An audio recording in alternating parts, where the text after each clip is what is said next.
gabay lama amaahdo nin jecel iibsan kari waaye waa dareen ilaahay wato sheega arrin weyn aan bilaabo caawo kale oo ku tabiyaaya timahaagan adimada tagaaraxda sii dhaafay sunniyahan iswada haystee inta laga waayay indhahaaga nuuriyo sankaa loo qorqoray aadka waa aqoonsi dumarta ugu bilan lagu asteeyaaya kolkaad suuqa aadee waddada aad yar soconayso eed aagga wada nuurisee wada udgoonayso kugu urur dadweynuhu sidii maalin ololaaye haddii qurux adduunku u tartamo isira loo faano waxaa tahay abkaygii ka mudhay aadanaha guude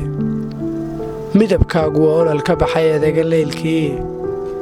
lagumood ilayskaa horkaca ogta waa beriye lagumood dadkii aakhiriyo ugubkii doornaaye lagumood xayaabkii ashkara u bixi saarnaaye ashqaraare dhaayaha marqudha kugu arkaa meele kaahinaasee habla aan ogiya ilantii bayroode asaagaa markaad soo gashay oo dajabiyaane markaad eray tidhaahday furmaandhagaha awdnaaye aqoontii wacnayday khalqigu wuu ku aaminaye gob eedaabu dhalatoo bulshadu eegataa tahay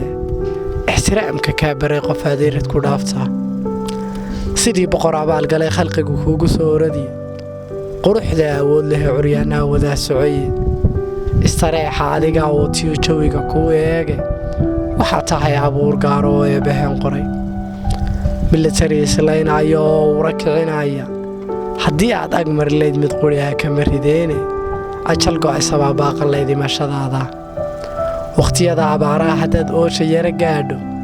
way ilaa wilaayeen dhibkii oo maski jiiraale farxadduba agtaadii degtoo lagu ilaashaaye awliyadu ka shaaday samaha uga adeegtaaye